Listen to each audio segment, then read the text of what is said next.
আসসালামু আলাইকুম my dear learner, HK English ক্লাসে তোমাদের সকলকে আর একটা নতুন ভিডিও ওয়েলকাম। এখন আমাদের যে প্রিপোজিশনের সিরিজ চলছে, আজ তার 7 নাম্বার ক্লাস। আর এই ক্লাসে আমরা শিখবো প্রিপোজিশন অফ এর গুরুত্বপূর্ণ 15টি ব্যবহার। তাহলে তোমরা বুঝতে পারছো ভিডিওটা কতটা ইম্পর্টেন্ট হতে চলেছে। আমি তোমাদের কাছে রিকোয়েস্ট করবো তোমরা কেউ ভিডিওটা স্কিপ করে যাও না, শুরু থেকে শেষ পর্যন্ত আমার সাথে থাকো। তাহলে এই ভিডিওটা দেখার পর আশা করি তোমাদের এই প্রিপোজিশনের অফ নিয়ে আর কোনো কনফিউশন থাকবে না। আর এই চ্যানেলে যারা নতুন এসছো বা প্রথম আমার ভিডিও দেখছো, প্লিজ চ্যানেলটা সাবস্ক্রাইব করে দেবে। তাহলে এরপর যখন আমি ভিডিও আপলোড করব সর্বপ্রথম নোটিফিকেশন তোমাদের কাছেই পৌঁছে যাবে। আর এই প্রিপোজিশনের অফের যে ব্যবহারগুলো আমরা শিখবো একটা টেক্সট ভিডিওর মাধ্যমে। তবে চলো দেরি না করে শুরু করি আজকের ভিডিও। মালিকার বা মালিকানা বোঝাতে অফ বসে। এক্সাম্পল দেখো, this is the bike of mister Rahim, মানে এই বাইকটা মিস্টার রহিমের। আর একটা এক্সাম্পল দেখো, this is the watch of my father, এই ঘড়িটা আমার বাবার। তাহলে তোমরা বুঝতে পারছো এখানে মালিকানা অর্থে বা কারো অধিকারে কিছু আছে অর্থে অফ ব্যবহার করেছি। এখানে দেখতে পাচ্ছ মিস্টার রহিমের আগে মানে যে বাইকটা আছে বাইকটা কার, মিস্টার রহিমের। মিস্টার রহিমের মালিক বুঝাচ্ছে, বা এই ঘড়িটা আমার বাবার, আর এই ঘড়িটার মালিককে আমার বাবা, এই বুঝাতে আমরা অফ প্রিপোজিশন ব্যবহার করেছি। এবার আমরা দেখবো অফের 2 নম্বর ব্যবহার। অফের 2 নম্বর যে ব্যবহারটা হচ্ছে সেটা কি, র এর অর্থ প্রকাশ করতে অফ বসে। মানে কি র, যেমন এক্সাম্পল দেখো তাহলে বিষয়টা বুঝতে পারবে। Delhi is the capital city of India, মানে কি ভারতের রাজধানী শহর হচ্ছে কি দিল্লি। তাহলে এখানে ভারতের, বুঝতে পারছো যে ভারতের এর শেষে এর আছে, এর র আছে, এই র অর্থ প্রকাশ করছে অফ। আর একটা এক্সাম্পল দেখো, the mango of Malda is very tasty, মানে মালদার আম খুব সুস্বাদু। এখানে দেখতে পাচ্ছ মালদহার র আছে শেষে, এই র অর্থ এখানে এই অফ প্রিপোজিশন প্রকাশ করছে। এবার এসে আমরা দেখবো অফের 3 নাম্বার ব্যবহার। এটা কি, উপকরণ বুঝাতে অফ বসে। এক্সাম্পল দেখো তাহলে বিষয়টা পুরা ক্লিয়ার হয়ে যাবে। The table is made of wood, মানে এই টেবিলটা কাঠের তৈরি। আর একটা এক্সাম্পল দেখো, the bag is made of leather, মানে এই ব্যাগটি চামড়ার তৈরি। তাহলে তোমরা বুঝতে পারলে কোনো জিনিস কোনো কিছু তৈরি বুঝাতে আমরা এই অফ প্রিপোজিশন ব্যবহার করি। এবং একটা এক্সাম্পল দেখো, যদি আমরা বলি মিষ্টি, মিষ্টি একটা কথা, কিন্তু এই মিষ্টিটা কি কি জিনিস দিয়ে তৈরি করতে হয়, সেই যেমন মিষ্টি তৈরি করতে কি লাগে, ছানা লাগে। রসগোল্লা মিষ্টি তৈরি করতে ছানা লাগে, তারপরে তোমার চিনি লাগে, ওর সঙ্গে ধরো পানি লাগে, তারপরে আটা লাগে। এত কিছু জিনিস দিয়ে মিষ্টিটা তৈরি হয়। তাহলে এই যে উপকরণগুলো চিনি, ছানা, পানি, এইগুলোই হচ্ছে এই মিষ্টিটার উপকরণ। তাহলে তোমরা বুঝতে পারলে এই টেবিল বা এই ব্যাগ এর উপকরণগুলো কি, টেবিলের উপকরণ হচ্ছে কাঠ, ব্যাগের উপকরণটা হচ্ছে চামড়া, লেদার। তাহলে এই উপকরণ বোঝাতে আমরা অফ প্রিপোজিশনটা ব্যবহার করি, মানে এই টেবিলটা কাঠের তৈরি বা এই ব্যাগটা চামড়ার তৈরি, এইরকম। এবার আমরা আশা করি তোমরা এই বিষয়টা বুঝতে পারলে অপকরণ বোঝাতে অফের ব্যবহার। এবার এসে আমরা দেখি অফের 4 নম্বর ব্যবহার, অধীনে থাকা অর্থে অফ বসে। অধীনে থাকা অর্থে কি, এক্সাম্পল দেখো তাহলে বুঝতে পারবে। I am a worker of this company, মানে আমি এই কোম্পানির ওয়ার্কার, মানে কি আমি এই কোম্পানির অধীনে আছি। এইখানে অধীন বুঝাচ্ছে। আরেকটা এক্সাম্পল দেখো, Raju is a manager of SBI bank, মানে রাজু এসবিআই ব্যাংকের ম্যানেজার। মানে এখানেও বুঝতে পারছো রাজু এসবিআই ব্যাংকের অধীনে আছে। আশা করি তোমরা অধীনে অর্থ অফের ব্যবহারটা বুঝতে পারলে। এবারে আমরা যেটা দেখবো অফের 5 নম্বর ব্যবহার, সম্পর্ক অর্থে অফ বসে। এক্সাম্পল দেখো, I don't know of it, মানে আমি এটা সম্পর্কে জানি না। আর একটা এক্সাম্পল দেখো, do you have any idea of it, মানে এটি সম্পর্কে কি তোমার কোনো ধারণা আছে। তাহলে এই সম্পর্কে বুঝাতে দেখছো আমরা অফ ব্যবহার করেছি এখানে। অ্যাবাউট, অনেকে হয়তো তোমরা সম্পর্ক বুঝাতে অ্যাবাউট প্রিপোজিশনটা ব্যবহার করতে হবে, কিন্তু অ্যাবাউট প্রিপোজিশন যদি ব্যবহার করো তাহলে এখানে গ্রামাটিক্যালের সেন্টেন্সটা ভুল হয়ে যাবে। এবার এসে আমরা দেখবো অপের যে 6 নাম্বার ব্যবহার আছে কারণ বুঝাতে বা কোনো রোগের কারণ বুঝাতে অফ বসে। এক্সাম্পল দেখো তাহলে বিষয়টা ক্লিয়ার হয়ে যাবে। The man died of corona virus, মানে করোনা ভাইরাসের কারণে লোকটা মারা গেছে। আর একটা এক্সাম্পল দেখো, হি ডায়েড অফ ক্যান্সার, সে ক্যান্সারের কারণে মারা গেছে। এখানে এই কারণ বুঝাতে বুঝতে পারছো অফ প্রিপোজিশন ব্যবহার করেছি। এখানে তোমরা যদি বিকজ, বিকজ মানেও কারণ বুঝাই, যদি বিকজ শব্দটা ব্যবহার করে দাও তাহলে এই সেন্টেন্সটা আমাদের কি হয়ে যাবে, রং হয়ে যাবে গ্রামাটিক্যালের দিক দিয়ে। এবার এসে আমরা দেখি অপের 7 নাম্বার ব্যবহার, যেটা উদ্ভূত অর্থে অফ বসে। উদ্ভূত অর্থে অফ বসে এক্সাম্পলটা দেখো তাহলে বুঝতে পারবে। হি কেম অফ এডুকেটেড ফ্যামিলি, মানে সে মানে শিক্ষিত পরিবারে জন্মগ্রহণ করেছে। এখানে দেখতে পাচ্ছ এই কেম অফ, এই কেম অফ মানে হচ্ছে জন্মগ্রহণ করা। আর একটা এক্সাম্পল দেখো, you came of a noble family, মানে তুমি একটা নোবেল ফ্যামিলিতে জন্মগ্রহণ করেছো। তাহলে তোমরা অদ্ভুত অর্থে যে অফ ব্যবহার হয় এর বিষয়টাও আশা করি বুঝতে পারলে। এবার আমরা দেখব যে অফের 8 নাম্বার ব্যবহার, সেটা কি পরিমাণ সংখ্যা নির্দিষ্ট করতে অফ বসে। যেমন হি, এক্সাম্পল দেখো তাহলে বুঝতে পারবে। হি বট 5 কেজি অফ অ্যাপেল, মানে সে 5 কিলো আম কিনেছে। এবার আর একটা এক্সাম্পল দেখো, most of the student are clever in this class, মানে অধিকাংশ ছাত্র এই ক্লাসের কি চালাক। তাহলে এখানে বুঝতে পারছো যে পরিমাণ বা সংখ্যা নির্দিষ্ট করতে অফ প্রিপোজিশনটা ব্যবহার করেছি। এবার আমরা দেখব যে অফের 9 নাম্বার ব্যবহার, সেটা কি বয়স বোঝাতেও অফ ব্যবহৃত হয়। বয়স বোঝাতে অফ ব্যবহৃত হয়। এক্সাম্পল দেখো, he is a boy of 12 ইয়ার, সে একজন ছেলে 12 বছর বয়সের, সে 12 বছর বয়সের একজন ছেলে। আর একটা এক্সাম্পল দেখো, she is a woman of 50 year, মানে সে 50 বছর বয়সের একজন বৃদ্ধা বা মহিলা, বলতে মহিলা।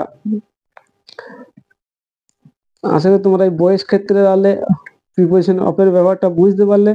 এবার আমরা দেখি অফের নেক্সট ব্যবহার, অর্থাৎ 10 নম্বর ব্যবহারটা কোনো কিছুর অংশ বোঝাতে অফ বসে।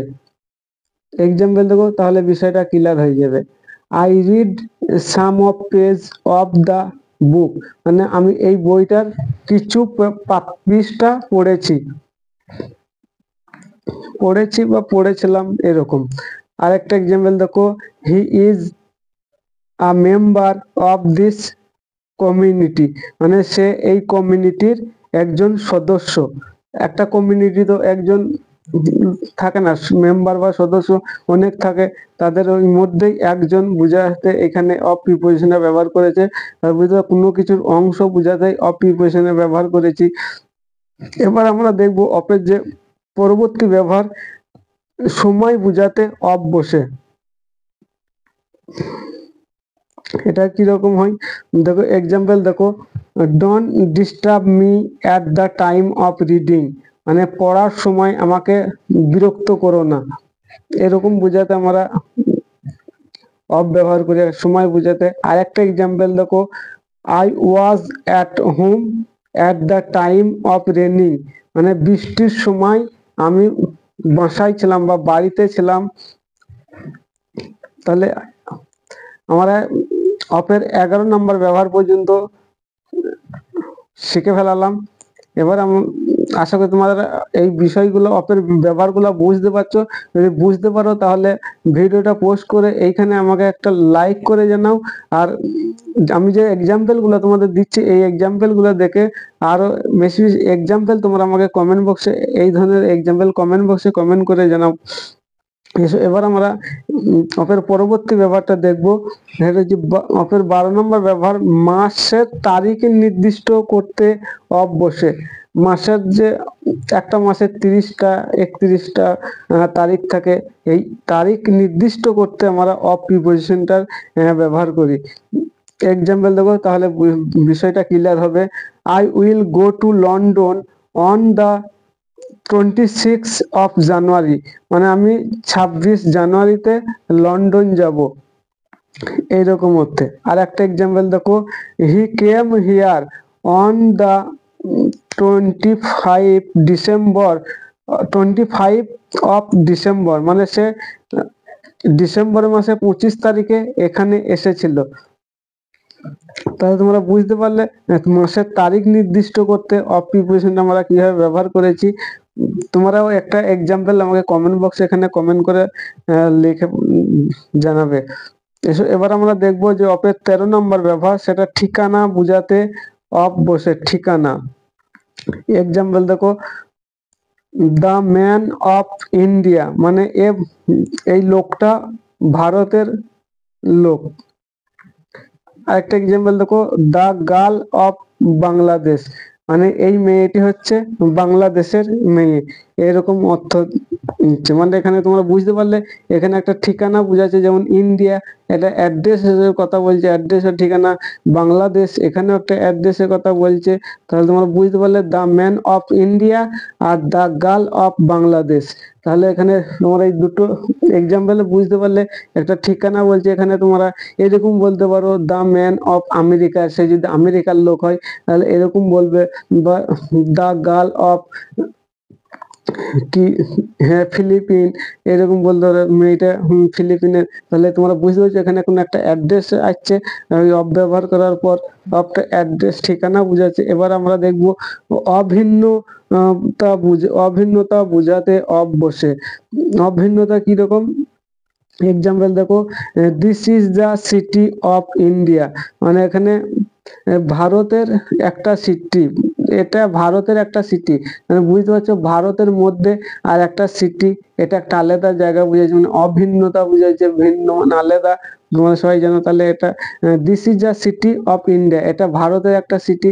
তাহলে ভারত একটা ভারত তার দেশ, তার মাঝে একটা শহর, তাহলে আলাদা বুঝতে পারছো। আরেকটা এক্সাম্পল দেখো, তাহলে বিষয়টা ক্লিয়ার হবে। This is the village of city, of city মানে এই শহরের এই গ্রামটা, এই শহরের একটা গ্রাম। তাহলে বুঝতে পারছো শহরটা আলাদা। আর এই বা এখানে সিটির জায়গায় তোমরা কলকাতাও বলতে পারো, this is the village of Kolkata, এইটা কলকাতার একটা গ্রাম। তাহলে বিষয়টা বুঝতে পারলে কি এই কলকাতা তার মধ্যে একটা গ্রাম, এটা ভিন্নতা বোঝাচ্ছে। এবার এসে আমরা দেখি এর 15 নম্বর ব্যবহারটা, আমরা 15 নম্বর অর্থাৎ শেষ অপের শেষ ব্যবহারটা পৌঁছাই গেছি। একটা কি রকম দক্ষতা বোঝাতে অফ বসে। দক্ষতা এক্সাম্পল দেখো, তাহলে বিষয়টা ভালো বুঝতে পারবে। হি is a man of computer, এখানে যদি আমরা এই দক্ষতার কথাটা হাইড করে দিই বা বন্ধ করে দিই দক্ষতা, তাহলে তোমরা কিরকম মানে করবে দেখো, he is a man of computer, সে কম্পিউটারের মানুষ, এরকম হয়ে যাবে। তুমি যদি এর মানেটা এরকম করো তাহলে কি হবে, তোমার যারা ইংরেজি ভালো জানে বা নেটিভ বিকাশ, তারা কি করবে, তোমার এই ইংরেজিটা শুনে হয়তো সবাই হাসাহাসি করবে, আর তুমি সেখানে হাসির পাত্র হয়ে যাবে। তাহলে এর মানেটা কিরকম হবে দেখো, he is a man of computer, মানে সে কম্পিউটারের দক্ষ। এখানে বুঝতে পারছো এই অফ প্রিপোজিশনটা দক্ষতা বুঝাচ্ছে, মানে সে কম্পিউটারের দক্ষ একজন মানুষ, এরকম। হি is a man of computer, মানে সে কম্পিউটারের দক্ষ একজন মানুষ। আরেকটা এক্সাম্পল দেবো, তাহলে বুঝতে পারবে। দে আর স্টুডেন্ট অফ ম্যাথ, তো এটা কি এর মানেটা কিরকম হবে, তারা ম্যাথের দক্ষ ছাত্র। দে আর স্টুডেন্ট অফ ম্যাথ, মানে তারা ম্যাথের দক্ষ ছাত্র। এই অফ আমাদের এখানে দক্ষতা বোঝাতে ব্যবহার হয়েছে। তোমরা যদি এখানে এই দক্ষতা করার না লেখা থাকে বাংলাতে, তাহলে তোমরা হয়তো এইরকম মানে করবে দে আর স্টুডেন্ট অফ ম্যাথ, মানে তারা হয় ম্যাথের ছাত্র। এটা হয় এটা ঠিক, এটা বললে ভুল হবে না, তারা হয় ম্যাথের ছাত্র ঠিক, কিন্তু আমি এখানে যেহেতু দক্ষতার কথা বলেছি, তাই তারা ম্যাথের দক্ষ দক্ষতা ম্যাথের দক্ষ ছাত্র এরকম মানে করবে।